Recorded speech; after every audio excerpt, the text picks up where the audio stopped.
thanks for joining me here on a news recap here on News Ghana Clock. It is coming to you from a news hub here inside the zoo, here in Accra.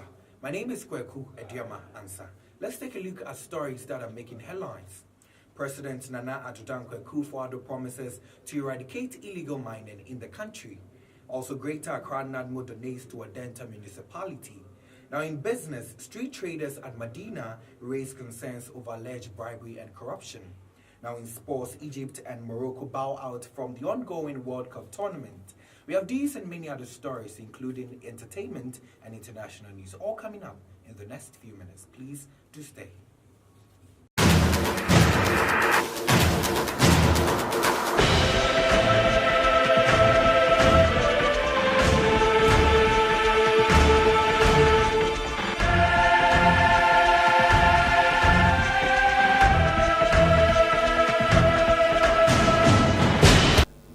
Thanks for staying there with us. Now let's settle for the news in detail. Now, President Nana Addo Akufo-Addo has posited that government was taking steps to empower indigenous financial entities to be able to support and to spur Ghana's transformation agenda. President Akufo-Addo said this at the end of the second day African Transformation Forum 2018 held here in Accra. Now, the forum is the second following an earlier one last year organized by the African Center for Economic Transformation and was under the theme Agriculture Powering Africa's Economic Transformation. Now, the President of Ghana, Nana Addo Akufo-Addo, then addressed participants at the program. The presence of this forum here in Accra, it's, President Kagame, you will have to excuse me, we have to beat our chest a little bit about it. It is being inspired by a Ghanaian, and that is K.Y. Amwako, who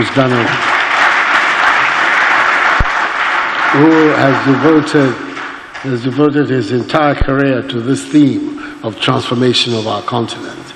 He was officially a public servant, worked for many years at the ECA, and then since he stopped, has set up this institute, this center, which has had this as its focus. And it has to be the focus of all of us because... Moving on. Illegal mining, popularly known as galamsey in the country, has been one of the environmental menaces battled by individuals and governments of the nation. In this regard, the Ministry of Chieftaincy and Religious Affairs has held a 2-day sensitization workshop for traditional and religious leaders on the ways to eliminate illegal mining here in the country. Now, the President, in his address at the event, stated some measures that were put in place by his government to curb the menace. Dealing with the menace, government set up at the level of the cabinet an interministerial committee on illegal mining with the world-renowned scientist, Professor Kwabena Frimpong-Boateng, in the chair, which at the commencement of its work recommended an initial 6-month ban on small-scale mining activities, a request to which I assented. The ban has since then been further extended. Government gave directives to the committee to carry out certain activities to bring sanity into the artisanal gold mining sector. These included 1, the launching of Operation Vanguard on 31st July 2017, a force comprising officers and men and women from the military and police service, tasked to prevent further pollution of water bodies and land degradation. Now let's do some other stories where the National Disaster Management Organization, otherwise known as NADMO, led by the Greater Accra Regional Boss Archibald Kobna, has donated to the Adenta Metropolitan Assembly. Now, this comes on the back of the heavy downpour which rendered over 700 people homeless and 1 dead in the metropolis. Now, the donated items include mattresses, second-hand clothes, and other things, including boxes of soap, among others. Now, the Metropolitan Chief Executive for Adenta, Alexander Ni Dumwa, who received the items on behalf of the Assembly, showed his appreciation for the donation. I'm overwhelmed with what the NADMO has done. NADMO has come on behalf of the Director General to give us all these goods to help us to alleviate the pain that the residents are suffering, especially those who are affected by the rains. There are quite a number of people. This will not be enough to go around to everyone. We also sent some things out yesterday. We'll probably be getting some more. 700 or so people have been affected in this community. Moving on. After several heavy rainfalls that were experienced in almost all parts of the country, especially in the capital here in Accra, it has left several people devastated. Now, as a result, the Deputy Minister for Works and Housing, Frida Prempeh, has entreated all Ghanaians to desist from indiscriminate littering. Frida Prempeh, in an interview, enumerated some measures to help curb the flooding situation in the country.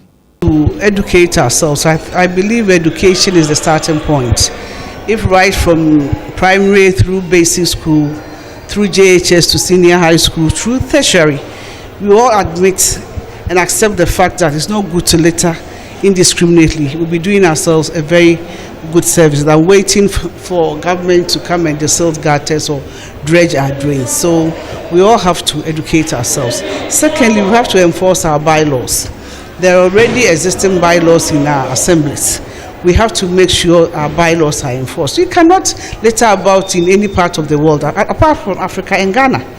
And we have to start prosecuting people for them to know that we can also bite, or the laws are there. We don't need to pass new laws. Let's do some other stories where the vociferous Member of Parliament for Sin Central, Kennedy Ohene Ajapon, has re-echoed his stand on premiering his expose about investigative journalist Anas Arimeyao Anas, titled "Who Watches the Watchman?" Now, the Member of Parliament, who just returned from his international trip, promised to show the premiere of his own version of secret recordings of how the investigative journalist Anas Arimeyao Anas dubiously takes bribe. Making this known on Oman FM's political talk show Boiling Point on Thursday night, Kennedy Ohene Ajapon explained that Anas Arimeyao takes bribe from victims in order to kill their stories. Obana Oman is car, Kwesi Nyantechi. I dare Anas and Kwakubaku to come out and say he didn't demand $150,000. He demanded $150,000 from Kwesi Nyantechi because Minyon Kubia or Roman Rage. Akono Kachra no say Kwesi Nyantechi man $150,000. Obeja Semono. Asa call lawyer. Let's move on and do some other stories where the Director of Public Affairs of the National Service Secretariat, David Prah, has cautioned all prospective National Service personnel to be wary of fraudsters who use the name of the Secretariat to dupe people of their money. Warning the public, especially prospective National Service personnel, to avoid paying money to any person to facilitate them getting posted to any institution. We have seen that over the years, some young men, fraudsters, we even sometimes they bring their victims or prospective personnel to our office and tell them that, and they even enter, said, I've gone to see the man, so give me this amount. This is illegal. Now we have brought in the national security, brought in the police, the BNI, and they are investigating. In fact, they are tracking some young men, and very soon we are going to parade them to the media for the public to see that these are fraudsters who are using the name of National Service to dupe people. Please, National Service is a national duty, as we get in the name. So when you are posted to any part of Ghana, accept postings. Now, registration for this year's National Service has been postponed from the end of May to the end of June 2018. David Prah indicated that this year's registration is a digitized one, therefore will be done online. Now, the Director of Public Affairs cautioned all prospective National Service personnel to be wary of fraudsters. Up next is international news. Thanks, Kweku. Now on the international front, the federal government has announced plans to disburse $322 million repatriated from accounts of former head of state General Sani Abacha to Nigerians. Now, Special Assistant to the President on Justice Reforms, Juliet Ibakaku Nwagu, made the disclosure in a chat with journalists. Now, she added the money would be paid directly into the accounts of the poorest Nigerians through various accounts for 2 years. Repatriation. The Global Forum saw the signing of a memorandum of understanding between Nigeria and the government of Switzerland for the return of an additional $320 million of the Sani Abacha loot. Included in that agreement is the commitment that the funds will be invested in one of Nigeria's flagship social investment programs, the conditional cash transfers. A scheme which is targeted at the poorest and most vulnerable households in the country. Still in Nigeria, Nigeria has warned that it will shut down its land border with a named neighboring country in few days to avoid smuggling of foreign rice into the country. According to Nigeria's agricultural minister, Awudu Awugbe, most of the imported rice contains poisonous materials and are arsenic. He said the move was also to encourage local production in the country. The substances Nigeria's agriculture minister Audu Ogbe claims are present in rice imported from China and Southeast Asia into Africa. Many Nigerians prefer Thai rice for they believe it's sophisticated. In Southeast Asia, where they grow the rice, if you plant rice in the same place for 4 to 6 years continuously, the quantum of arsenic begins to increase, and arsenic is said to cause cancer. He further endorsed this move necessary in order to encourage local production and sustain the economy of the country.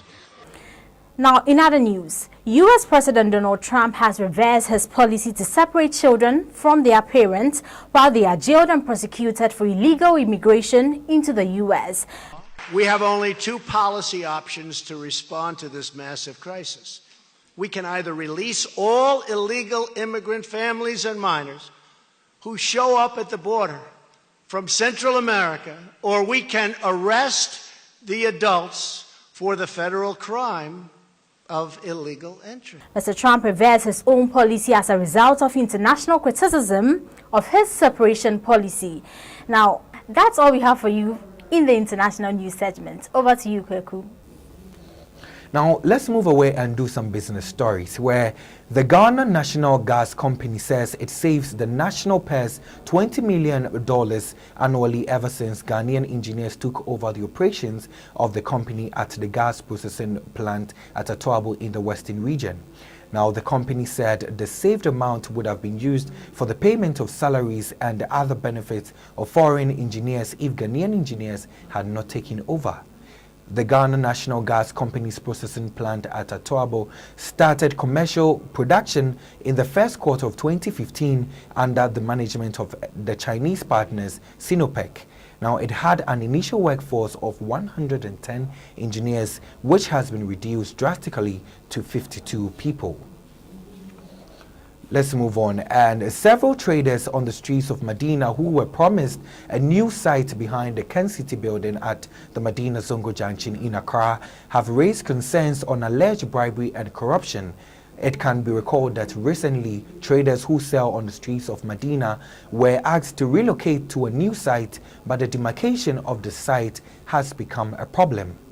Let's take a look at some of the concerns raised by some traders. Kono say o me say ya tare won kwa ho no me antran bi nto mo ye bibi me ya sedwa 2 weeks ni de bia ye betran ha na wada da na ye ko na o ma de jin kofuska na o mo de ho e de ma wo twetwe place wo de ma won ene wo mo guess ko say ya techina semba obia kasa asem de ko say o ye wa de bribe wo ogu na o ma de bribe inta eni say na nado on fene ni nansi fom na wo ogu asambre ho mo no onyi wo ni na edu o mi ni o madwuma Amacho yene mo se wo se edwa na ye no ye edwa no ama wo mo kwan ho a ye ba ekwan ho ye fi a ema president etwa mu a na ekwan no ho aye ma onya bebe mfa ba se ye timi ho se ye wo kwan no ho fo no mo ye twa ye abo ya ma ye bi ye ne na wotwe tie na ka ho 11 days ye di la no mu sa ya ko ayi wa mensuya buye wa fa mensuya buye ye ba na ye enemi ase ye be wuram 10 o'clock ekoba no nonum ye anya bi ene ye ba no 9 no 9. Now let's move away and do some sports stories where we take a look at the highlights of the ongoing 2018 FIFA World Cup tournament. Has gone up. Now there's a belated flag there because the linesmen have been instructed if they are in doubt. In, felt that. Always one of those where once you both throw yourselves in like that, anything can happen. It's always really, really dangerous if you slide in. You are liable to serious injury. I don't think Rakitic has got us here. It's for stretching. Look the way he wrapped his left foot round it. That was a cross. Yeah, bounced on top of the crossbar, didn't it? Which is extraordinary from Makoun. Sometimes you get lucky with a cross.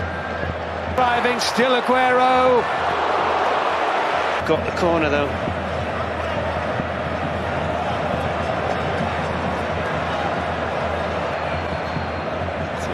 I thought once he went past him there, he had a look. He didn't think, obviously, there's nothing really on. Better from Argentina. That's a good ball. Aguero. Mercado just... Oh, the goalkeeper Caballero. What an absolutely awful mistake by Caballero. And Rebic volleys Croatia in front. Well, it was coming, was it not? We've seen so many mistakes defensively. Not just defenders as well, by the way, goalkeepers also, and yet another one now. It's a really, really good finish, Steve. This isn't easy. But what on earth was he thinking about? It's now time for us to do some entertainment stories, and Hegel Fusua stands by with entertainment news. Well, thanks, Weku. Of course, there's so many things, interesting things happening in the entertainment sector. And let's start off with our first story, where Ghanaian actress Yvonne Nelson says she might consider going into politics in the near future. Now, in an interview on Joy FM, she noted she saw herself as a politician and has what it takes to win votes from the residents of Dansoman, the suburb in Accra where she grew. She added she's lived most of her life there, and that would be the best place to start her political career. Now, two other stories. High Life singer Bisakade has said shooting an expensive music video does not necessarily make a song popular. According to him, an expensive video is one rich with concept. Now, in an interview on Class FM, the Mansa hitmaker said he spends a lot of money shooting his music videos because of their unique concepts. Now, there's been so many things going on between Kwame Eugene and Patapaa on social media, and while in an interview on GH1, Kwame Eugene is noted to have described Patapaa's songs as too noisy. Now, Patapaa has, however, responded to Kwame Eugene. This is where we wrap up for the entertainment news here on News Ghana Clock. And so that's how we wrap up on the news here. But before we go, a recap of our top stories. President Nana Addo Akufo-Addo promises to eradicate illegal mining in the country. Greater Accra NADMO boss donates to Adenta municipality. Now in business, street traders at Medina raise concerns over alleged bribery and corruption. Also in sports, Egypt and Morocco bow out from ongoing World Cup tournament. That's how we wrap up our news update here on News Ghana Clock. This news update was produced by Amulens Production. My name is Kweku Ediama Ansa. And for more news updates, log on to our social media platforms, all at News Ghana Clock. Thanks for doing the watching.